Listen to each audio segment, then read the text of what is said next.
Hello and welcome to BT Media's latest In Conversation With series. Today, I'm delighted to be chatting with Paul MacDonald, former Divisional MD of Easy Fares and founder and MD of Unity53. Good afternoon and welcome, Paul. Hello, Dan. How are you? I'm very well, thank you. Thank you for the wave. It's all the Zoom calls. You have to put your hand up every time, don't you? Want to talk? So, Paul, just obviously we're here to talk about Unit 53, but before we do that, it would be great for our viewers, our listeners, to understand. I mean, you've obviously been in the exhibition industry, I guess, pretty much all your career. What drives your passion for events? Well, I joined in '96, so my very first job straight out of university was with DMG events. I was junior assistant sales executive on the National Nursing and Care Homes exhibition and a dry cleaning show called UK. Dry cleaning. And I've just I've loved the industry and I've stayed in it ever since. I think what drives my passion, I think it's probably a little bit different to lots of other people. Other people say they love on-site and they love all of the sort of the unknown and all that sort of stuff. What I really enjoy is understanding a market. I like understanding the supply chain. I like understanding the drivers, the opportunities, the challenges, and the opportunity personally to try and make a difference to something. So yes, on site is great, and of course you have great fun, and you never know what's around the corner. But I think really it's sort of getting under the skin of a sector, understanding the nuances of that sector, and trying to add value to it in whatever way that I can. Sure, because obviously you were involved, you've been involved in a number of sectors, obviously Marketing Week Live, the nursing show that you mentioned, and obviously the last few years, the packaging industry, which, you know, if we're honest from the outset, might not seem like the sexiest type of industry or event to be involved with, but actually I'm interested to hear what you say, that you're right. It's not just about the 2 or 3 days on site, is it? It's about everything else that leads up to it and the supply chain. Yeah, and it's always, you know, my first job at DMG, my friends were working on the Idle Home show and the Daily Mail ski show at the time. So they were in far sort of sexier industries, if you like, than healthcare and dry cleaning. But with the exception of the 3 or 4 days on site during the year, there's absolutely no difference whatsoever. And the best salespeople are those that understand the market, understand the challenges and the opportunities, really are excited about it and ask the right questions and get under the skin and build that trust and those relationships. So for me, it didn't really matter what I was working on, because I enjoyed the process that you had to go through. So you didn't necessarily take or maybe you did, a decision to go to the trade show sector rather than consumer? No. So I studied marketing at Bournemouth University, and when I finished, I wrote to all of the big sports manufacturers saying I'd like to be your marketing assistant. I don't think I received any replies. I moved to London with about 150 quid and one of my dad's passed-down Jaeger pinstripe suits, which was too big for me. Yeah. And I walked around all of the headquarters of the sports manufacturers in London and knocked on the doors and didn't get anywhere.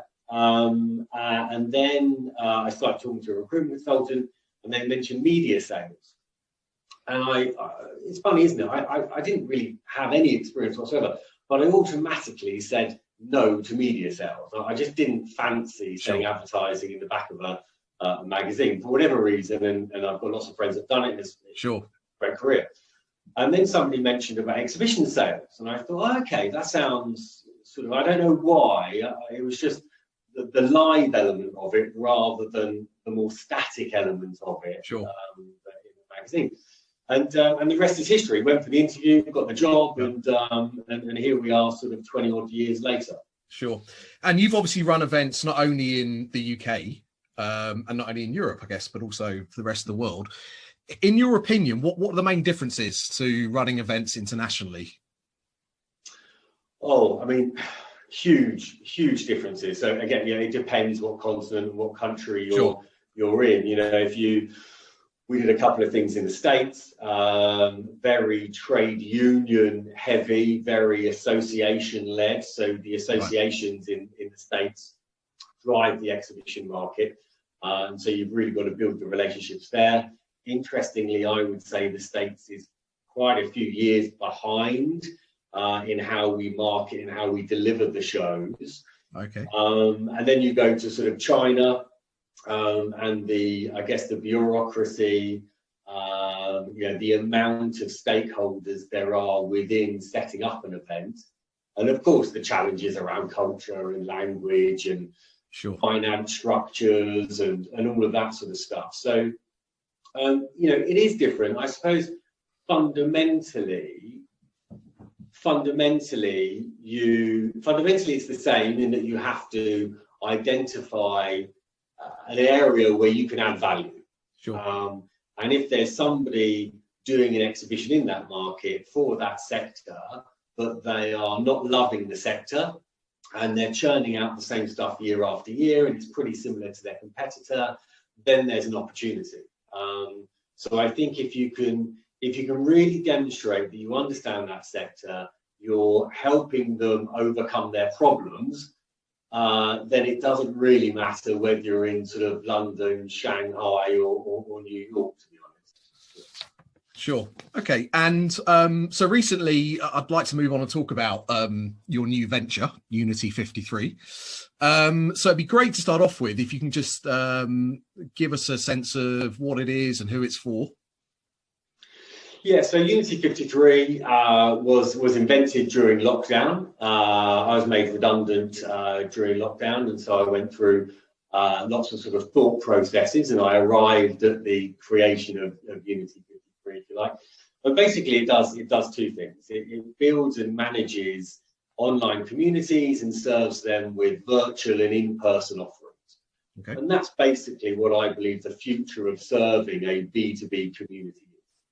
If you're going to serve a B2B community, you don't serve it with a 3-day annual show.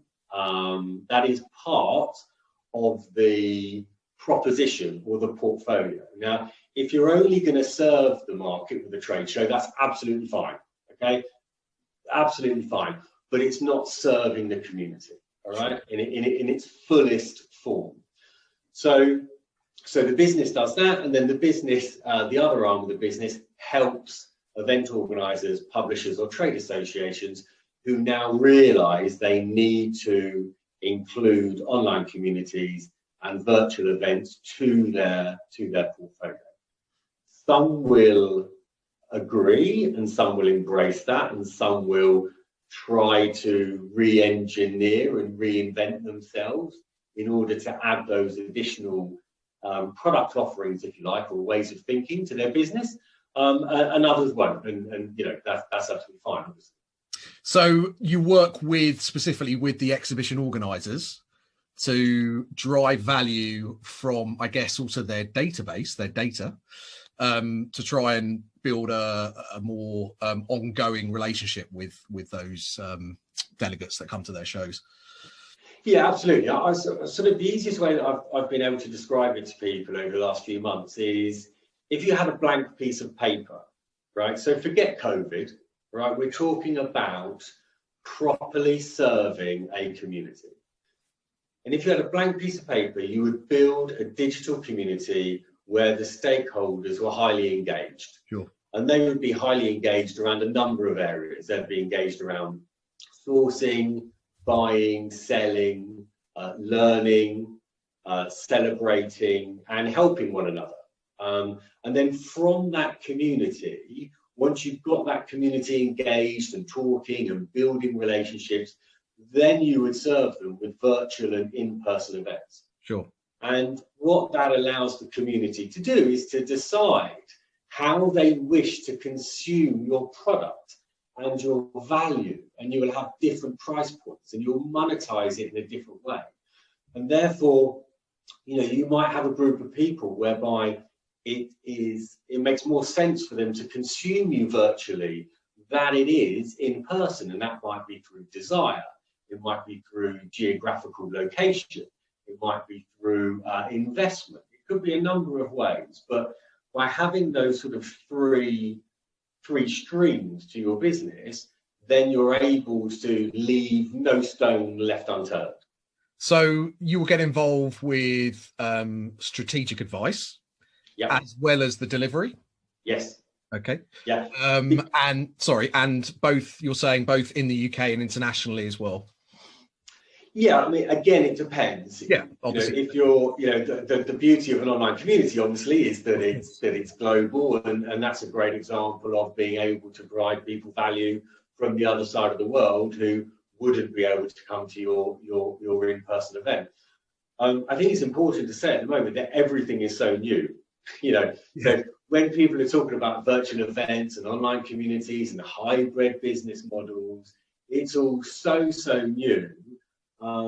That I've spent months over lockdown putting together a strategy. I've put together a health check so that I can go into a business and I can decipher and determine how likely they are to succeed, because you need some of the foundations before you're able to even think about building an online community. Sure. And then we can go into the strategy, and then obviously the execution and the key success factors that you need to have in order to build the community and sustain it and to feed it. And how does that translate into businesses that you're going to talk to in practice? How would you get them to implement that, to make a change? Because for 20, 30 years, we've had businesses do things for the environment, whether it's energy saving, carbon offsetting, that sort of thing. Obviously, lots of businesses, if it's e-commerce, might donate a percentage of their profits to charity. Can you sort of distill that? Because it's great to have these sort of big ideas, but how would you get a business to translate that into practice? Well, first of all, it's a mindset, and it will be different from every business. Okay, it's not there's not a sticking plaster. There's not a quick fix. Okay, and that's the wrong thing to do. To try and think, okay, we're going to tick this sustainability box. If you use the exhibition industry as an example, okay, we're going to use FSC approved wood for our conferences and our traditional build. Okay, it's a tick box exercise. If you really want to be sustainable, you'd use the shell skin, right? That's been in the warehouse. Now we all sort of moan about the quality of the shell skin, what it looks like, and the fact that it's covered in marks and everything else, it doesn't look very pretty. Well, it's a really sustainable thing because it's already made. So keep reusing it. But it's more about a thought process. So every single business takes something from the environment or from society, right? You need resources, you need energy, you need people. And every business, unless it's not for profit, is making a profit and making margin. So you need to think the climate is under incredible pressure, right? Incredible pressure. And the gap between rich and poor is getting bigger and bigger and bigger, right? Mm-hmm. So what are you going to do to mitigate and lessen your impact on the planet or society? And that will be different for lots of it. So it's a thought process rather than a quick fix. Let me give a cynical view, not mine, but let's just play devil's advocate. So, Paul, look, I've got enough to worry about. I'm running this show, I'm running this business. My margins are stretched. I've had to lose people. I can't think about that sort of stuff. And actually, is it going to cost me more money? How would you try and challenge that view? Well, I would challenge that as, of course, there's loads of us, including me sat here, who are, pretty worried at the moment about our finances and about the future. Now, there's lots of things you can do to still make money without having to put a drain on the environment or society as a whole. What I would say is businesses that have a purpose at their heart are going to be far more attractive to consumers or other B2B stakeholders in the future anyway. So you're only going to make more profit and more money, which is not necessarily the purpose of having a purpose. But if it's a byproduct, fantastic, right? You know, I'm not sat here not wanting to make profit, but I'm wanting to make profit in a sustainable way with a business model which makes sense for future generations. How do you think you might differ then from other people in this space? Is that your sort of, I'm loath to use the phrase USP, but I'm going to use it. Is that sort of your USP, if you like, in terms of why someone would use you to help build a online community than someone else? Not necessarily. Okay. Not necessarily, because you know, it's not for me to, you know, I'm not here to sort of preach and say you must have a purpose. You know, what I'm here to say is, you know, I believe the future of community serving is through a hybrid business model. Okay, so that's different from a hybrid event, right? A hybrid business model is serving the community or giving that community the option to consume your value, be it through an online community, so digital, via virtual, or via in person. So that's how I'm going to be able to help you, right? So that's the main thing. If at the same time I can say to you that, you know, I think you should have a greater purpose than simply connecting buyers and sellers, then so be it. And if you're trying to differentiate your event, right? So if you think about, pick any sector you like, right? Pick any sector you like. You go to that show and it's amazing, right? I love exhibitions, okay? You've got all of the main suppliers you want. You've got all of the main buyers you want. You've got everybody trapped in that room for a week. Yeah. And what? And what? Yeah. Given that every single industry will take something from the planet and society, you have an opportunity to get the most influential people around the table to have a conversation around how do we lessen our impact on the planet. Now, that is a conversation which will elevate your exhibition far above your competitors. Sure. Okay, well, it means you get more, it means you get more traction, you get more visibility, you get more eyeballs, you get more visitors, you get more retention, you get more satisfaction, everything. Sure. What excites you about the technology solutions that are now available in the exhibitions industry? So what I think is really exciting is the ability to, again, we keep going back to it, to serve a community properly. Yeah. Right. Technology allows us to extend and expand our physical or in-person experience to a wider audience.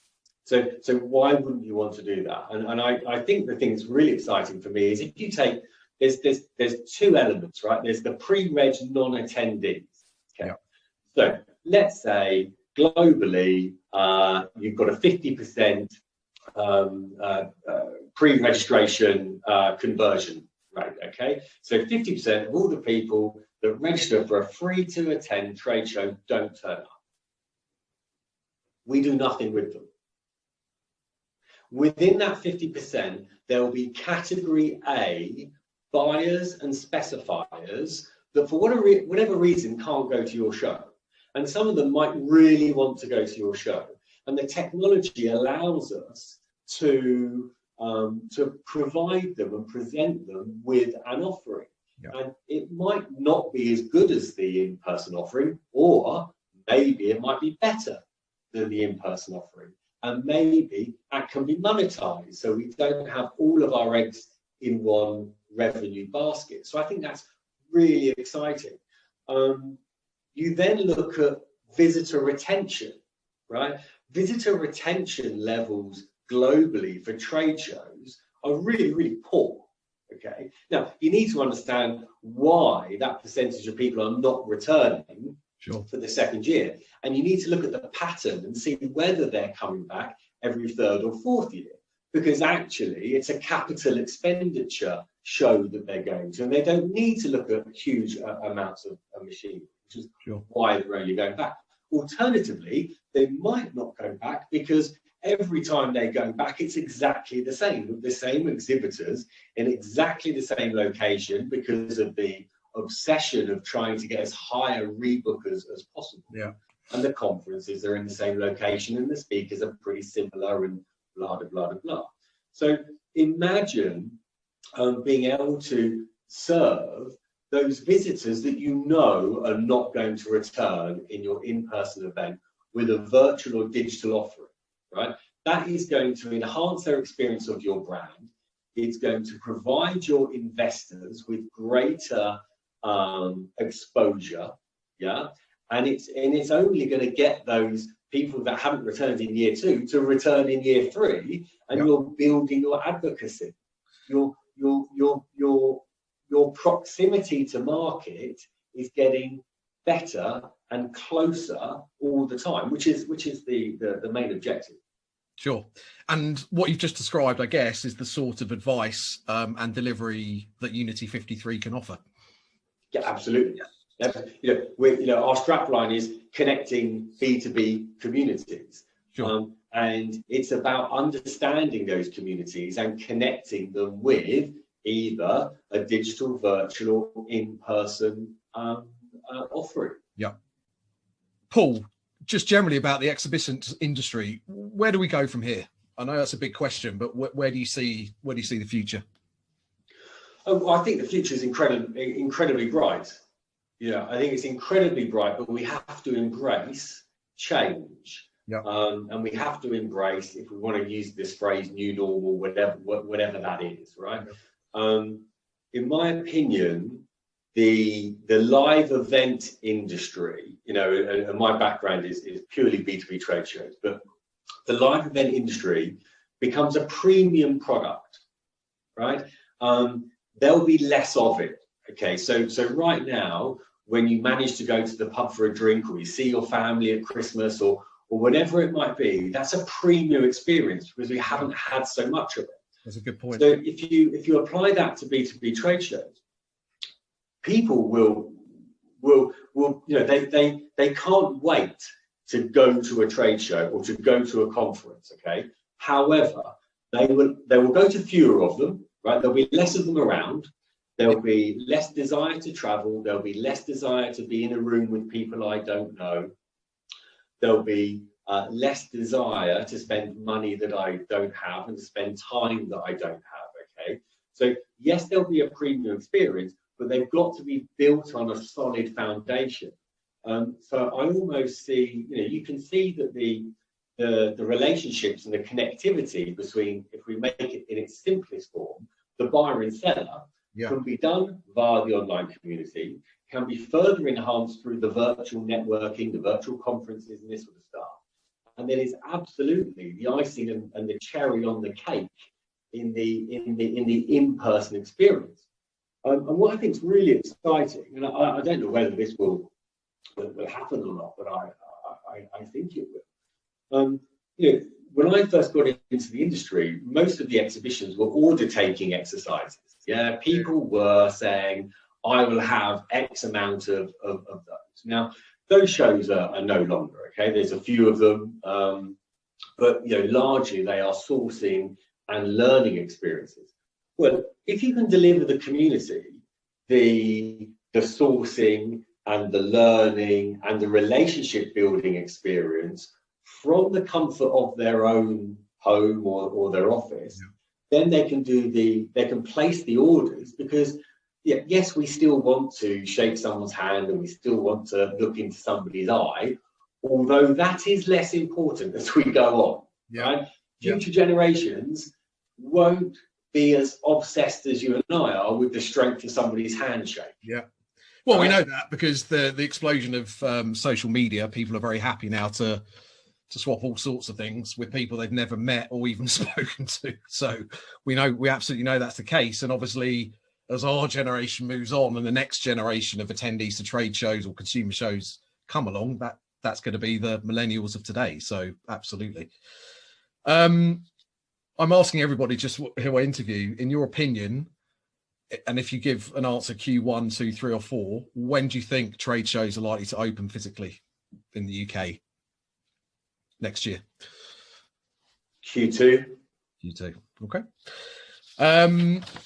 Just to sort of finish up. So Paul, obviously during the pandemic, and this is counted for yourself, people have moved on from their positions, and they've actually used it as a force for good. So you've set up your own things. I have as well. If someone's watching this that is at that crossroads, actually, what advice would you give them about starting a new initiative or a business at this time specifically? Well, the first thing I do is offer my support and assistance for what it's worth. So if anybody wanted to get in touch with me via LinkedIn and have a phone call, then of course I'll be absolutely delighted to do that. Number one, go for it. Yeah, absolutely go for it. Go for it and think big as well. Yeah. Don't think small. Think 5-10 years in the future. What do you want to be? What do you want to be achieving? Right. When I started thinking about what does the world look like post-pandemic, I started thinking, my thought process was, what do B2B events look like? And then I thought to myself, I'm being a bit too narrow there. So then I started reading a load of reports on what organizational structure and consumer behavior will look like. And then I started looking at the digital adoption that had taken place in the first 12 weeks in lockdown. We had jumped 5 years. So then you sort of put those together, and that's how I then came up with the structure of Unity53. Because before I had done that, I was going to launch an events company with shows that I thought would be suitable for the future, which are highly structured, hyper-organized, very small. Okay, and then of course that might be the show that you come across. So I think. What I would say to people is go for it. Don't underestimate how long it takes to do stuff when you're doing it on your own.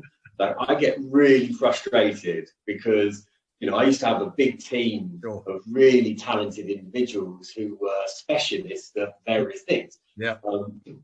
And my job wasn't to be a specialist in any one thing. It was to be the conductor, which led the team, knew the vision that we had, and to clearly communicate that. So every day I sort of think, oh my God, I've achieved nothing. I've written a couple of paragraphs of copy. So don't be too hard on yourself. And also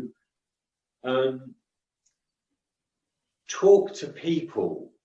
I had a conversation with somebody last week who I hadn't met before, and he was introduced to me via somebody else, and we had a 20-minute introduction conversation, and he made me feel so good about myself, because, and he wasn't being nice to me particularly, but he was.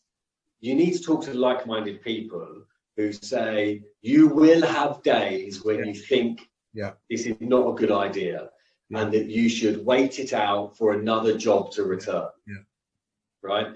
And those jobs might return, but they're going to return in a different form and with different skill requirements.